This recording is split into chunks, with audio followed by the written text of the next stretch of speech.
বিপদ আসলেই প্রথমে বিশ্বনবী সাল্লাল্লাহু আলাইহি ওয়াসাল্লাম একটা দোয়া পড়তেন। এরপরে কঠিন বিপদ যদি যখন বিশ্বনবী পড়তেন তখন কি করতেন? এমন বিপদ মাঝে মাঝে হয় না, দেয়ালে পিঠ থেকে যায়। বিশ্বনবী এরকম কঠিন বিপদে পড়েছেন জীবনের কিছু কিছু মুহূর্তে। ওই মুহূর্তে বিশ্বনবী স্পেশাল দুইটা দোয়া পড়তেন। এই দোয়াগুলো আপনাদেরকে জানিয়ে দেয়। বিশ্বনবী সাল্লাল্লাহু আলাইহি ওয়াসাল্লাম বলেন, আকস্মিক দুর্ঘটনার বিপদ থেকে যদি কেউ বাঁচতে চায়, সকাল সন্ধ্যা যেন প্রত্যেকে এই দোয়াটা পড়ে। সকালে যদি 3 বার পড়ে, সন্ধ্যা পর্যন্ত হঠাৎ হঠাৎ বিপদ থেকে সে রক্ষা পাবে। এবার আমাদের জীবনে দুশ্চিন্তা আছে না নাই বলেন?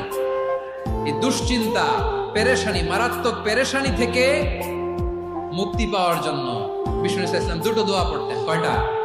অনেকগুলো পড়তেন। স্পেশাল দুটো দোয়া আজকে আপনাদের শিখিয়ে যাব, শুনবেন?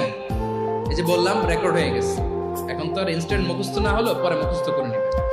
সাইয়েদনা আবু বকর রাদিয়াল্লাহু তাআলা আনহু বিষ্ণু ইসলামকে বললেন, ইয়া রাসূলুল্লাহ, আল্লিমনি দুআআন আদউ বিহি ফি সালাতি। নবী হে, আপনি আমার এমন একটা স্পেশাল দোয়া শিখায় দেন যে দোয়াটা আমি নামাজে পড়ব।